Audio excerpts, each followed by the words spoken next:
2010 Ultimate Builder Custom Bike Show in San Mateo, California. We're talking to Gino. Take a minute and give us a little about your background, please. Sure, my name's Gino Ilacqua, and I'm a retired division chief from the Alameda Fire Department, and now I work for our Alameda County Environmental Health, and I've always had a passion for motorcycles and decided to build one, but I didn't want to have a cookie cutter one, so I came up with this thing. Let's start from the beginning. What were you trying to accomplish with this build? Well, the biggest thing I was trying to accomplish was not having a cookie cutter. I wanted to be able to have regular specific type of bike, but you know, I have a stretched out frame. I just wanted something that was different than everybody else. And through the hard work and working it, building it at home, this is what I came up with. What was your vision for this bike? My vision was I didn't want a very high one, or I didn't want a slammed one, but I wanted to have something stretched out. And if I only built one bike, I wanted to have everything on it that I wanted. I wanted long, low. I wanted to have enough power if I wanted to go down the street and open it up, and that's what I try to do. And I want people to look at it and say, oh, look, there's something different on that. There's something different on this. It's really nice. And I just wanted a lot of handmade stuff. What was your inspiration on this? Well, you know, it's funny. I've had a couple bikes in my life, and I just, you know, when you go to all these bike shows and you try to come up with something that's original, and that's what the whole point was, coming up with something original, and then that's when we came up with all the modifications to work from there. Let's talk about the fabrication. You've done some yeoman's work on this, so let's start from the beginning and work our way from, let's go from the front end and work our way back. How's that? Sure. Well, first of all, the frame's a Carolina custom that was stretched out 8 inches, and it was on the down tube. It's a -4, and that allowed me to go 4 inches, 4 degrees more on the forks, which are 52 degrees. I went with twist grip controls, which is the throttle and the clutch. That's why there's no handles on everything else. I wanted to have a very, very clean look. Throttle, as you can see, just runs through the handlebars and through the backbone. And the clutch is a cable to hydraulic actuator in order to run that Baker clutch. So the hydraulic actuator is actually built into the primary casing of it. There are stainless steel pipes instead of regular pipes. Harley-Davidson of the Chop Shop made this Icon air cleaner that's hand fabricated, which is just beautiful. The handlebars and all its mechanisms and the foot controls were done by Cutting Edge Cycles in St. Charles, Missouri. They did a fantastic job. As you can see, with no front brake, they were able to fabricate it where I can use a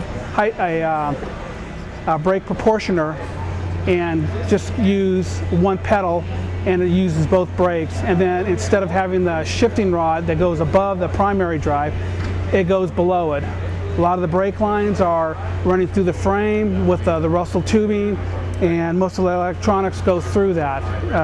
It's about 3.5 inches off the ground, and it's a gas to ride.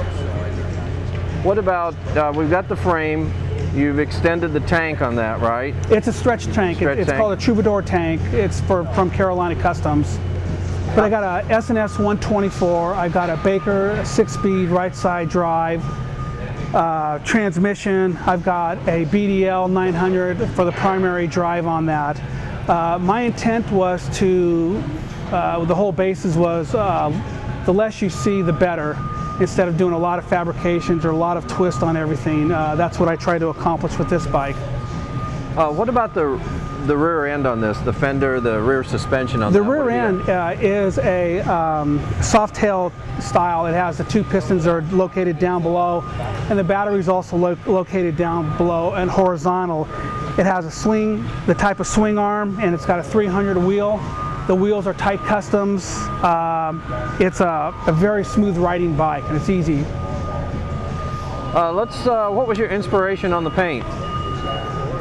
The paint was another thing, was trying to come up with a color that I really, really liked. And the actual name of the bike is called the Katamiya 300, and that's a red long stem rose, so I stuck with the red. And instead of doing all the skulls like a lot of people do, I like the old school flames. Instead of doing with colors, I went with just the shadows. The shadow flames, as you can see on that. It's just something I want to do. The colors will always stay in, and flames will never go out of style. Did you do the paint yourself? I didn't do the paint. The gentleman and Hilltop Custom Cycles in North Carolina did the paint. They did a great job. I was really thrilled with it. It's very nice. They did a great job. I was real thrilled with what they did. Who else was instrumental in getting your bike finished? Well, it's funny. I built this bike in my garage. There was no shop that did any of the assembly of anything at all. The whole concept, the research, and the assembly was done by myself. It took 2 years to build. There's a lot of parts that didn't fit. I mean, it's my first bike that I built. But I'm proud of it, and other than having my friend Billy Garcia coming over and my wife helping me with a lot of the stuff, one person who was really kind of interesting was my granddaughter Layla, who would hand me parts when I was doing the wiring and everything else. She likes to call this her bike because she spent hours sitting on it while I was putting a lot of the stuff on. She's the jewel of the family, and she likes to call it her bike. So, how old is she? She's 5 years old. She would sit there and hand me wrenches when I was trying to do soldering and all that, and it was just fun. Instead of being afraid of the bike and everything else, and whenever we started to test fire it, we'd put ear covers on her ear and make sure, and I thought she'd be scared, but she didn't. Layla's the best. Well, Gina, thank you very much. Thank you.